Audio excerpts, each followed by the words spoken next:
En dis waar ons moet praat.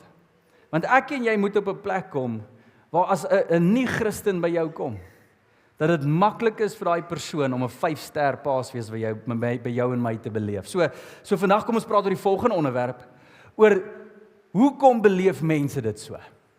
En wat is die een ding wat ons moet vermy? Laasweek het ons gepraat oor projeksie, en gaan kyk het as jy dit nie het nie, maar hierdie week praat ons oor die volgende groot onderwerp, wat heel waarskynlik een van die grootste redes is, hoekom mense beleef, al hierdie woorde ek nou beskryf het by Christene. En hier is die onderwerp, eksklusief. Eksklusiwiteit. Hierdie is 'n groot ding wat Jesus geplaai het, 'n massiewe ding wat hom geïrriteer het, en 'n groot onderwerp wat hy aangespreek het. Maar kom ons wees eerlik, as jy dink aan eksklusiwiteit, daar is iets nogal lekker daarin, as jy praat van wêreldse terme. Ek bedoel, as jou pel jou bel en sê, hey Koos, luister hier, man, ek het vir ons rugbykaartjies gekry, maar nie net rugbykaartjies nie, ek ken hierdie ou en hierdie ou en hierdie ou, ons is in daai losie. Ja man, dis lekker, ons gaan 'n eksklusiewe ervaring hê. Dit is baie keer lekker. Of een van daai ou wat hou van karre versamel, en hy kom na jou toe en hy beskryf hierdie kar en die engine, en dan gooi hy woorde op die einde in. En hierdie spesifieke model, daar's net 10 van hulle in die wêreld. En jy kyk na een. Wow. Dit lyk net awesome en dit voel net lekker en jy het hierdie special edition wat ook al dit mag wees. Dit is net lekker om eksklusiwiteit soms te beleef. Maar een ding wat ons moet weet, is dat eksklusiwiteit is nie net gevind in hierdie wêreld en dinge daar buite en belewennisse en ervarings nie, maar hierdie ding kan gebeur in die hart. Hierdie ding kan plaasvind in ons verhouding met God en dit is daar waar Jesus sê, nie okay nie. Dis nie okay dat ons rondloop en dink dat sekere goeders is vir sekere mense en sekere mense kwalifiseer en sekere mense kwalifiseer nie. En Jesus het uitgeloop en die wêreld laat weet toe hy hier was. Dis nie okay om eksklusiwiteit te omhels nie. Maar weer eens, hier is die ding. Party mense het dit gedoen en hulle het nie eens geweet hulle doen dit nie. Daar was fariseërs en hulle het per ongeluk hierdie ding uitgeleef. En net soos die fariseërs het per ongeluk reg gekry, kan ek en jy partykeer hierdie ding per ongeluk reg kry. En hier is die beginsel, en hier is ons waar dit skeef geloop het, en hier is waar eksklusiwiteit eintlik begin sy wegspringblok het, wat so 'n mooi ding is, maar dit draai stadig maar seker skeef. En hoor hierdie sin. Bybel en gehoorsaamheid is die brood en botter vir geestelike volwassenheid. Ek dink ons almal stem saam met daai. Om jou Bybel te lees, so belangrik, om God te gehoorsaam, so belangrik. Ek sê, dis ons stories, dis ons getuienisse, dit is ons fondasie. Sonder daai twee kan jy nie 'n pad stap met die Here. Dis ons brood en botter. Dis hoe jy groei na volwassenheid in die Here en as jy volwasse is, hoe jy volwasse bly. Ken die skrif, spandeer tyd saam met die Here daarin en doen wat daar binne staan. En as jy die opdrag daar uitgee, gehoorsaam dit. Eenvoudig soos dit. Maar hier's my vraag. Met daai stelling wat dit so waar is dit juis daai stelling wat eksklusiwiteit veroorsaak het by die fariseërs. Hoor mooi, hulle was die mense wat die ergste was oor Bybel lees. Die slimste was daarmee. Voorgeloop het en mense vergelees het, en as jy nie by die sinagoge was, jy sal jou aangespreek het, want jy moet by die skrif uitkom, en die skriflesing is so belangrik. Hulle het dit voorgehou, so belangrik. En gehoorsaamheid tot God, as jy links getrap het, het hulle vir jou reggestel. En gesê, jy kan nie God gehoorsaam nie. Jy moet getrou wees aan die Here, jy moet doen wat hy jou vra. Maar hier is my vraag.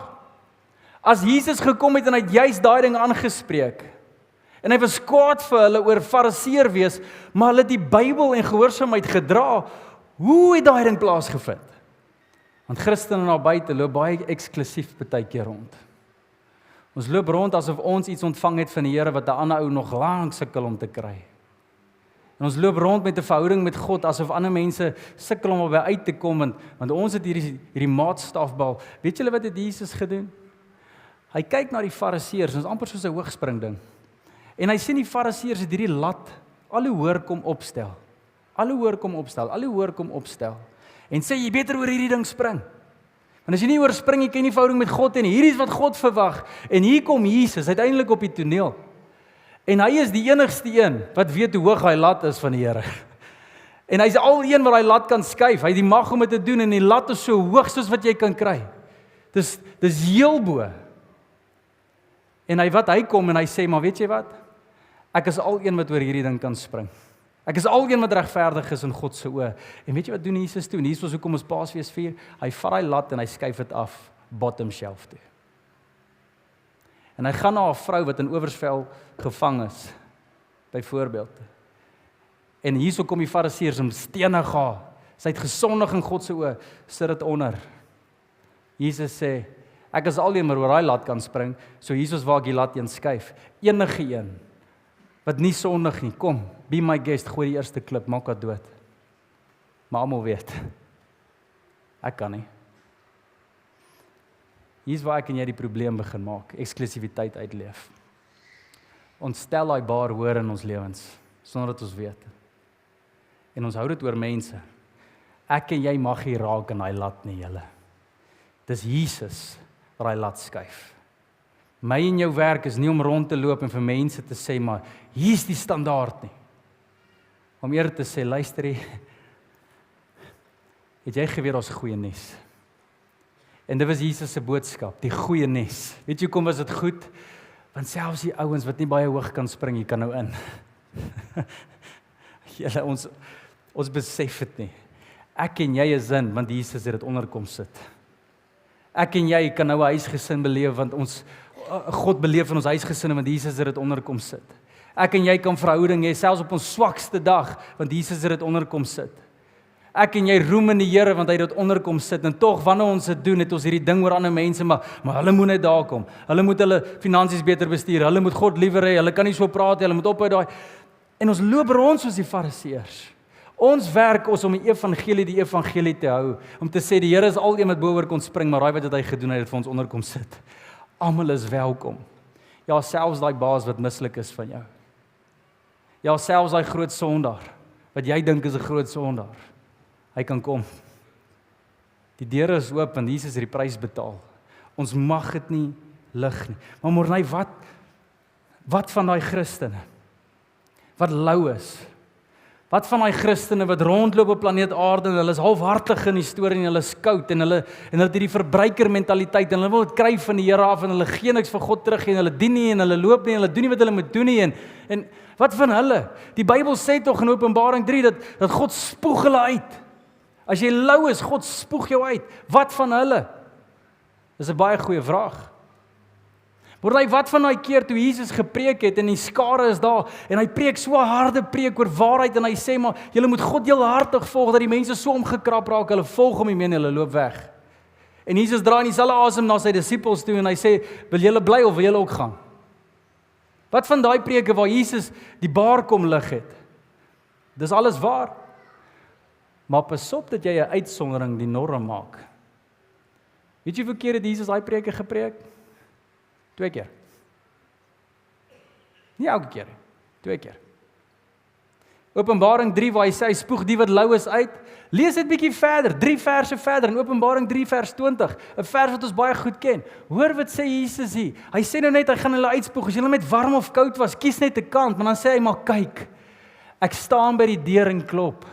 As jy my stem herken en die deur oopmaak, sal ek na jou toe ingaan en ons sal 'n feesete saam geniet. Alhoewel God sê, kom, is hy nog steeds daar en hy sê, maar ek kan jou help. Hy mag gee jou nog 'n kans. Ek wil hê jy moet tot bekering kom. Ek wil hê jy moet 'n verhouding met my hê. En ons kan na die wêreld toe gaan en geliefdes en ons kan hulle vertel van die Here. En ons kan die waarheid voor hulle oë hou, maar al wat ons moet kommunikeer is daar's 'n God. Hy sê blinde gidse.